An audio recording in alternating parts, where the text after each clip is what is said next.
In the wake of the COVID-19 worldwide pandemic, more and more adult education providers are offering online, distance, or blended study options.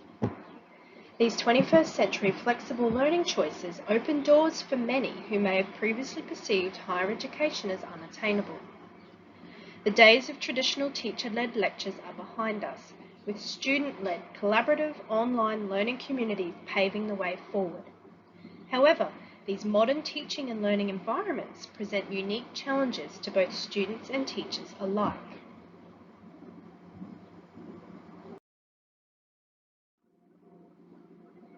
The following will investigate the challenges associated with gaining and maintaining adult attendance and engagement in weekly online learning sessions through the lens of both an entire cohort and an individual student's experience. A thorough investigation of this issue will address strategies to redress the challenges that work towards facilitating engagement in and universal accessibility to learning and teaching for all.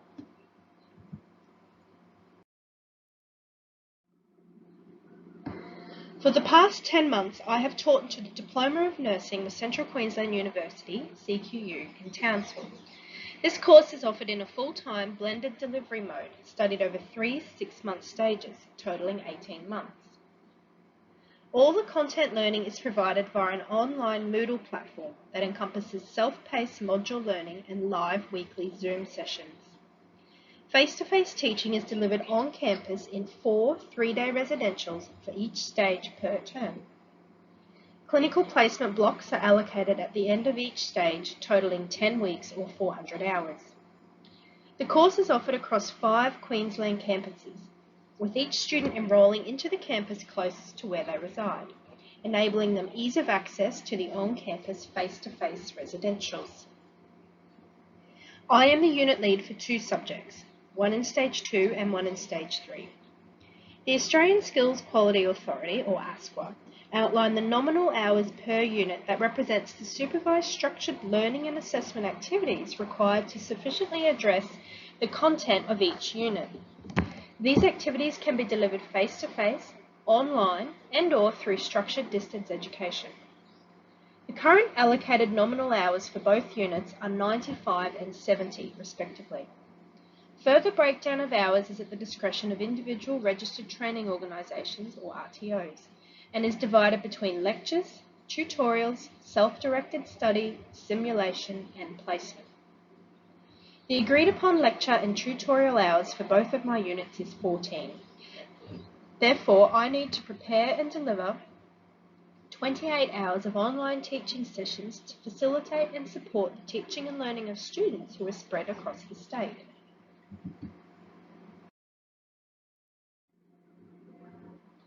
The cohort of students that this assessment will address are in Stage 3. These students are nearing the end of what has been a very busy and for some overwhelming last 12 months.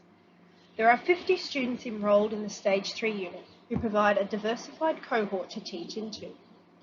In designing the online teaching sessions, their differing backgrounds, ages, previous study level, and Australian Core Skills Framework, or ACSF, levels are considered. The ACSF level provides VET educators a benchmark or framework that can be used to determine an individual student's language, literacy, or numeracy (LLN) needs.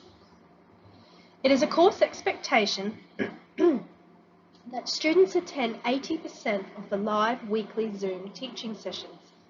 However, these sessions are also recorded and uploaded to the Moodle site for future reference.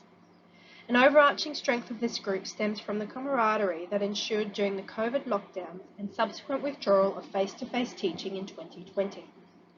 These students rallied together and created many private Facebook and/or Messenger groups to support each other both academically and mentally. However, this also saw many students withdraw from the course as the pressures of full-time online study took its toll, as was reported in end-of-term unit evaluations. Of these 50 students, 4 have been commenced on academic support plans, or ASPs, either through self-identification for further support or through the recommendation of the head of course due to untimely course progression. One of these students, Rebecca, a pseudonym, will be the individual focus for this assessment. Rebecca, 23 years old, attends the Townsville campus for face-to-face residentials and resides in a rural location approximately 1.5 hours drive from Townsville. Having completed half of the first year of the Bachelor of Nursing Science at another university, she found the pressures of undergraduate study too great and enrolled in the Diploma of Nursing. Rebecca identifies as Aboriginal or Torres Strait Islander and is currently 16 weeks into her first pregnancy. Her partner serves in the Defence Force and as such can be absent for long periods of time. Rebecca was placed on an ASP due to her falling behind in her studies, not meeting assessment deadlines, and not attending or accessing the weekly recorded Zoom teaching sessions. During subsequent discussions, she identified that she has very little support mechanisms around her and was struggling to keep up with full-time study and part-time work. However, as stated by Rebecca, her fellow Townsville Stage 3 students provided support where they were able.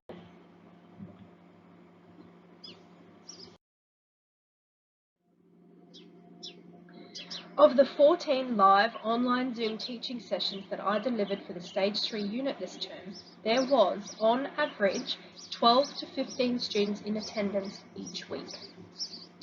This is a staggering 24 to 30% of total enrolments participating in live teaching sessions, of which this number dropped significantly towards the end of term once all assessment was submitted. The introduction of the live weekly teaching sessions was new to this term. Previously, each unit lead would randomly allocate days and times for their sessions, which proved to be difficult in maintaining student attendance as there was no continuity of days or times. Therefore, this term, 3 days every week were allocated to the online teaching of the individual stage units. Tuesday was stage 1, Wednesday stage 2, Thursday stage 3. The rationale for this was great on paper. Allocate a specific day for all online learning, but in practice this still proved an unattainable goal. The issue herein was born. How can we gain and maintain student attendance and engagement throughout the entire term in weekly online classes? In seeking answers, the Stage 3 cohort will be addressed along with Rebecca's individual circumstances.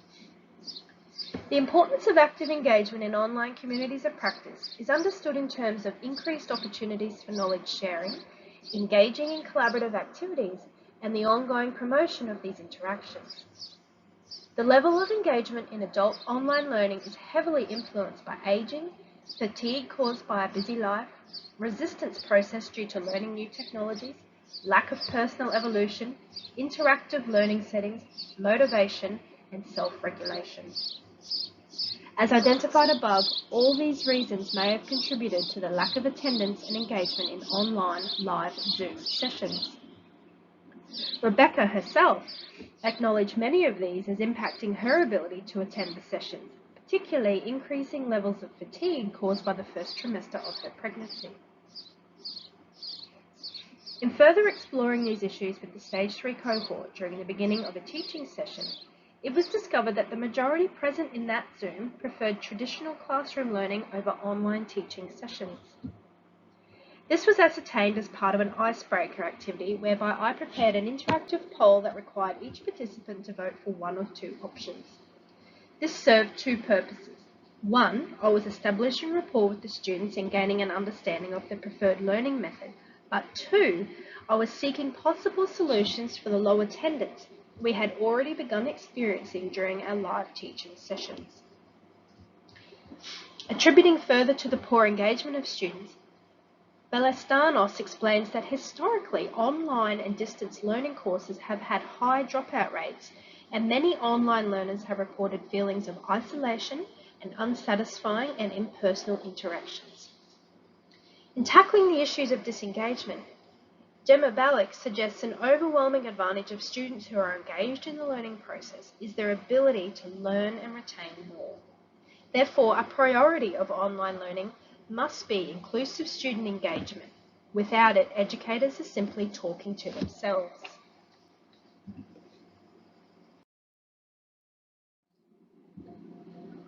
Morris focuses on three barriers adults typically encounter in higher education: situational, dispositional, and institutional.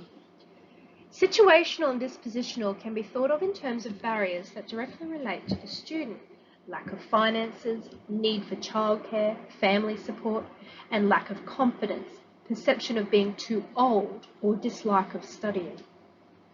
Whereas institutional barriers are those imposed by the university or higher education provider that are outside of the learner's control: requirements for full-time enrolment or inconvenient course scheduling.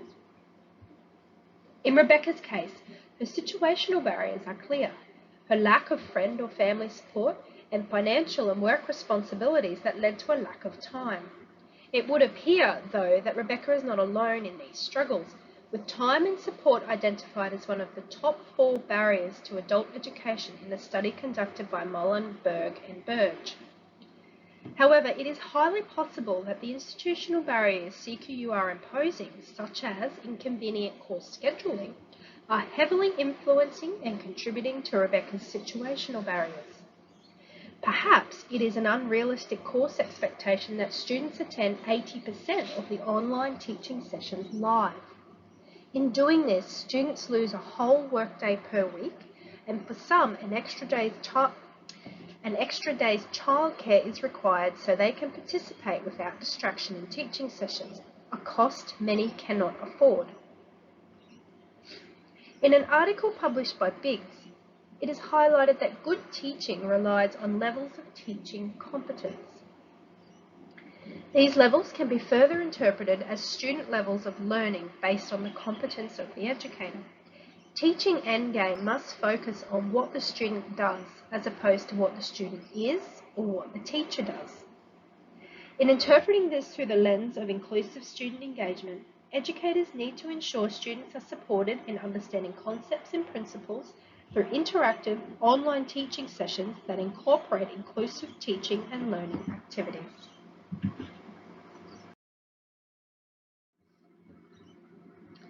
Twenty-first century challenges in teaching and learning are vast and varied. The specific challenge addressed in this discussion is no exception. The implications of poor student engagement in online learning affect not only teaching experiences, but can also have a negative impact on individuals and groups of learners alike. As Zorn, Arnold, and Conaway recognised, adults return to school environments with a wealth of experience and frequently a need-to-know attitude that supports a specific role or goal. This may create an individual culture of performing at the bare minimum to achieve competence in a unit of study. If this is indeed the reality, educators have a momentous task in engaging students who may have already mentally vacated the learning space. Adult learning theory indicates that the mature age student has uniquely different motivators for study when compared with their younger counterparts, who, as we are aware, are mandated to learn until they reach a certain age. Adults are mostly driven by intrinsic motivators. They need to know the reason for learning something. It must be relevant to them and their daily lives. They are self-directed learners and bring with them an ever-growing reservoir of experience to be used as a rich resource for learning. It is because of these very reasons that higher education providers are seeking alternatives to traditional on-campus tuition. The more flexible they can be in delivering the course, the more likely adults are to enroll. In agreement, Zorn, Arnold, and Conaway state that the use of andragogical principles is the key to developing engaging learning experiences for mature adult students. Elaborating further, McNally et al. Recognizes that students in andragogical settings are encouraged to be more autonomous and to accept greater responsibility for their own actions and learning. Be it an entire cohort or an individual student, adults must assume responsibility for their own progression through and subsequent completion of any course they choose to pursue. For Rebecca, this proved a difficult task. Having withdrawn after 6 months of study from an undergraduate nursing degree, she perhaps underestimated the accountability and responsibility that would fall on her as a young adult learner. Add to this the physical exhaustion of pregnancy, lack of emotional support mechanisms through no fault of her own, and the mounting pressures of maintaining employment. Perhaps she had inadvertently set herself up for failure.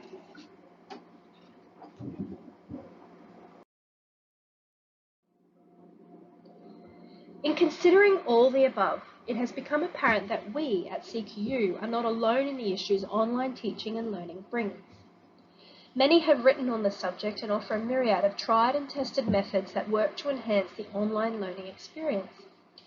Educators and students must work together as a team for optimal learning experiences to occur. As Fayol and Gailey emphasise, the role instructors play is significant in the learning process, as the right conditions for learning need to be created. Principles of adult education need to be at the forefront of educators' minds in all stages of the educative process, from planning to delivering through to assessing. One such teaching and learning strategy that considers andragogy in its conception is problem-based learning, or PBL. According to Biggs and Tang, PBL reflects the way people learn in real life. It is concerned with constructing knowledge that is to be put to work. In relating nursing theory to real life or simulated scenarios, the nursing educator is tapping into relevant and authentic teaching opportunities. In agreement, Zorn, Arnold and Conway discuss successful online course design and delivery should incorporate rigorous course content with relevant problem-solving activities that can be immediately applied to adult learners' lives and goals. Working through a patient case study together as an online learning team, whereby both teacher and student are equal contributors, brings immediate gratification and a sense of accomplishment. Students can apply theory to practice in a safe, unassuming environment before stepping out into the reality of a healthcare setting. Arghod, Brieger and McLean highlight online instruction techniques that may work favourably for the adult student. Online discussion forums to encourage self-directed learning that allow flexibility for learners to learn at their own pace, and include blogs, online activities and videos that further encourage study accountability. It does not have to be hard or mind-boggling. As Demobelic suggests, online engagement can come through emotion, relaxation, and especially through fun. In recognising and attempting to overcome some institutional barriers, individual student experiences coupled with group feedback needs to be listened to and acted on. Student voice and satisfaction impacts greatly on their higher education journey. If they feel their voice is unheard or ignored, then this will either compound existing dispositional barriers or produce a future negative impact on them. It is common knowledge that Stage 3 students are dissatisfied with the current online Zoom requirement of 80% attendance at live sessions, from personal conversations and feedback provided during these live sessions. Many situational and dispositional barriers have been identified as contributing factors to this dissatisfaction. Morris offers a possible solution to the barrier of inconvenient course scheduling, the anytime, anywhere nature of distance learning.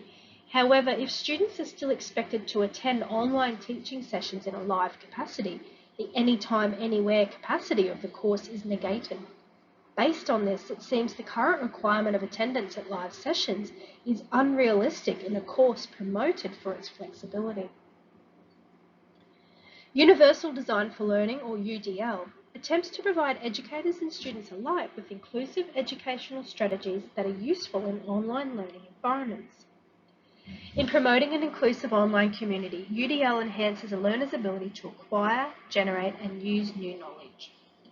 UDL attempts to address both situational and dispositional barriers to learning by providing universal access to education for all. It is an inclusive approach in its creation. A one-size-fits-all approach to education has no place in any educational setting, kindergarten, primary or secondary school, and certainly not in higher ed. UDL promotes the opposite approach to learning, encompassing differentiation that meets the diversified needs of an entire cohort. In essence, options are provided for every learner. In designing teaching sessions for the Stage 3 cohort, the principles of UDL are always considered. Different learning styles and preferences are incorporated into the hour-long teaching sessions. Visually appealing resources like PowerPoint presentations are embedded with graphics, images and video and overlaid with audio. The opportunity to ask questions, debate topics, and generally discuss content is always on offer for those that join in a live capacity. For those unable to join live, the sessions are recorded and uploaded to Moodle with the PowerPoint documents for students to access at their leisure, further promoting inclusion for all. In support of these teaching and learning techniques, Graham highlights creative ways to enhance student learning and engagement might include content videos, gaming activities, online discussions that enhance content comprehension, and shared feedback.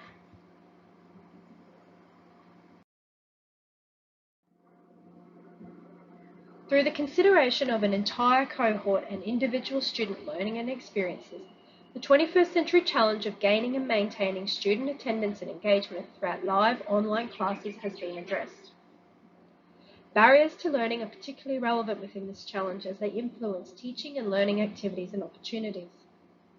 Unfortunately, there is no magic wand available to higher education providers or teachers that ensures adult students are available to attend live teaching sessions, and it may be unrealistic to expect them to do so. Consideration must be given to the already full lives our students have and promote flexibility in course offerings.